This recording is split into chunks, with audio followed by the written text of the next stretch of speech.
Hello guys, welcome back to my YouTube channel. അപ്പോൾ ഇന്നത്തെ vlog എന്താണെന്ന് വെച്ചാൽ വീക്കെൻഡൊക്കെ ആയല്ലോ. അപ്പോൾ വീക്കെൻഡ് ആകുമ്പോൾ ഞങ്ങൾക്ക് ഗ്രോസറി പർച്ചേസിങ്ങിന് ഒരു ഇറക്കമുണ്ട്. അപ്പോൾ ഇന്നത്തെ വ്ളോഗ് ഗ്രോസറി പർച്ചേസിങ് വ്ളോഗാവാമെന്ന് വിചാരിച്ചു. അപ്പോൾ കുറച്ച് സാധനങ്ങളൊക്കെ വാങ്ങിക്കാനുണ്ട്.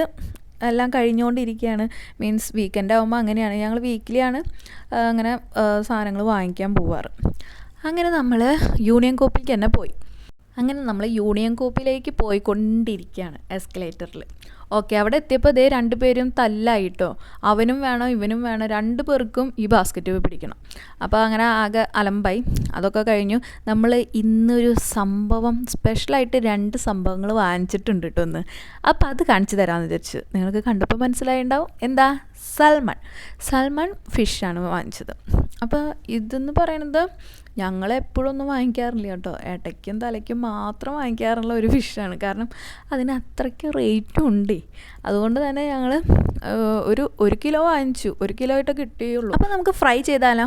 ഫ്രൈ ചെയ്യാൻ വേണ്ടിയിട്ട് വൃത്തിയാക്കിയിട്ട് നമ്മളിത് കഴുകിയ ശേഷം മഞ്ഞൾപ്പൊടി, അതുപോലെ തന്നെ മുളക് പൊടി, ഉപ്പ്, കുരുമുളക്, ഈ 4 സംഭവങ്ങൾ ഇട്ടിട്ട് ജസ്റ്റ് നമ്മളൊന്ന് നന്നായി പുരട്ടി അതിലേക്കൊക്കെ ആവണ രീതിയിൽ നന്നായി പുരട്ടി വെച്ചു. അങ്ങനെ മാഗ്നേറ്റ് ചെയ്ത് വെക്കേണ്ട ആവശ്യമൊന്നുമില്ല, അപ്പോൾ തന്നെ വർക്കൊക്കെ ചെയ്യാം. അങ്ങനെ ഇത്തിരി നേരം വെച്ച ശേഷം നമ്മൾ പാനിലേക്ക് കുറച്ച് ഗീ മാത്രമായിട്ട് ഞാൻ ഇട്ടുള്ളൂ. കാരണം അതിൽ ഓൾറെഡി നെയ്യുള്ള ഒരു മീനാണ്. അപ്പോൾ അത് തന്നെ നെയ്യ് ഇറങ്ങി അത് തന്നെ കുക്ക്ഡായിക്കോളും. സ്ലോ കുക്ക്ഡാണ് വേണ്ടത്. അപ്പോൾ സിമ്മിലിട്ടിട്ട് വേണം നമ്മളിത് ഫ്രൈ ചെയ്തെടുക്കാൻ. അങ്ങനെ നമ്മൾ ഓരോന്നായിട്ട് ഫിഷ് നമ്മൾ വെച്ച് ഫ്രൈ ചെയ്യാൻ പോവാണ്. അപ്പോൾ അങ്ങനെ സ്ലോ കുക്ക്ഡായിരിക്കണം. അപ്പോൾ സിമ്മിലിട്ടിട്ടാണ് ഞാൻ കുക്ക് ചെയ്തെടുക്കണം. കണ്ട, അത് ഇത്തിരി ഗീ ഒഴിച്ചിട്ടുണ്ടായിരുന്നുള്ളൂ. പക്ഷേ ഇത്തിരി കഴിഞ്ഞപ്പോഴേക്കും അത് നന്നായി അതിൻ്റെ നെയ്യൊക്കെ ഇറങ്ങി വന്ന് അത് സെറ്റായി. അങ്ങനെ ദേ നമ്മുടെ ഫ്രൈ ചെയ്തത് റെഡിയായി. പിന്നെ അടുത്തൊരു സംഭവം എന്താണ്?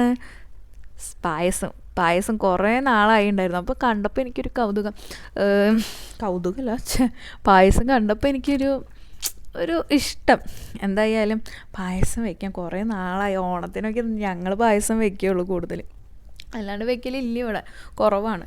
അപ്പോൾ ഒന്ന് കണ്ടപ്പോൾ പായസം വാങ്ങിച്ചു. സേമിയ തന്നെ ആയിക്കോട്ടെ എന്ന് വിചാരിച്ചു സേമിയ വയ്ക്കാൻ വേണ്ടി പായസം വാങ്ങിച്ചു. പാലൊക്കെ കഴിഞ്ഞിരിക്കുകയായിരുന്നു, അപ്പോൾ പാലൊക്കെ വാങ്ങിച്ചായിരുന്നു. അങ്ങനെ നമ്മൾ ഇതൊന്നും നമുക്ക് പ്രത്യേകിച്ച് പറയാനൊന്നുമില്ല. അതിൽ കുക്ക് ചെയ്യാനുള്ള സംഭവങ്ങൾ എങ്ങനെയാണ് കാര്യങ്ങളൊക്കെ തയ്യാറാക്കേണ്ട വിധമൊക്കെ അതിൻ്റെ ബാക്ക് സൈഡിൽ തന്നെയുണ്ട്. നമ്മളൊക്കെ ചെയ്ത് നോക്കിയിട്ടും ഉള്ളതാണ്.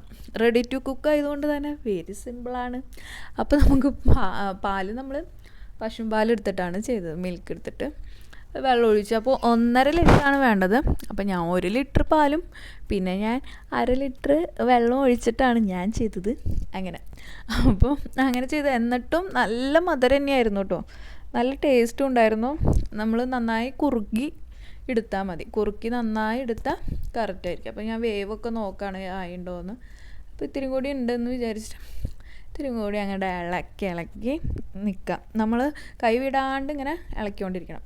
അത് കഴിഞ്ഞ് വെന്തൂന്ന് അറിയുമ്പോൾ നമ്മൾ എന്ത് ചെയ്യുക? ഗീ ഇട്ട് നന്നായി മിക്സ് ചെയ്തു. അത് കഴിഞ്ഞിട്ട് അതിൽ തന്നെ കാഷ്നട്ടൊക്കെ ഉണ്ട് കേട്ടോ. പക്ഷേ ഞാൻ മുന്തിരി കണ്ടില്ല അതിൽ, അതുകൊണ്ട് ഞാൻ മുന്തിരി ഇടാമെന്ന് വിചാരിച്ചിട്ട് വേറെ ഫ്രൈ ചെയ്തു.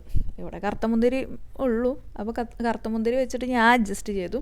കറുത്ത മുന്തിരി ജസ്റ്റ് മൂപ്പിച്ച് ഫ്രൈ ചെയ്തിട്ട് അതിലേക്ക് നമ്മൾ ലാസ്റ്റ് ഇതാവുമ്പോൾ കുറുകി വരുമ്പോൾ ലാസ്റ്റ് ഫ്ലെയിം ഓഫ് ചെയ്തിട്ട് ഈ ഗാർണിഷിനുള്ളത് നമ്മൾ അതിലേക്ക് ഇടാണ് ചെയ്തത് കേട്ടോ.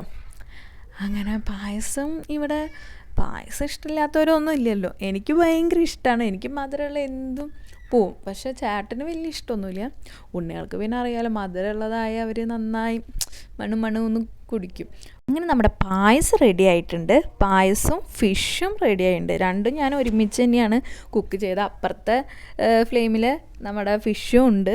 അത് ഞാൻ കാണിച്ചില്ല എന്നുള്ളൂ, രണ്ടും സെപ്പറേറ്റ് ആയിട്ട് കാണിച്ചു എന്നുള്ളൂ. അങ്ങനെ നമ്മുടെ പായസം റെഡിയായി. അങ്ങനെ ഞങ്ങളൊക്കെ ടേസ്റ്റൊക്കെ നോക്കി നല്ല ടേസ്റ്റ് തന്നെ ഉണ്ടായിരുന്നു കേട്ടോ. റെഡി ടു കുക്ക് അല്ലേ, എന്നിട്ട് നമ്മളൊന്നും ചെയ്തിട്ടൊന്നുമല്ല, എന്നാലും നല്ല ടേസ്റ്റ് ഉണ്ടായിരുന്നു. പിന്നെന്താ, മീനും നല്ല ടേസ്റ്റ് തന്നെയായിരുന്നു കേട്ടോ. അപ്പം ഇനി അടുത്തൊരു വ്ളോഗിൽ കാണാം. Tata bye, see U.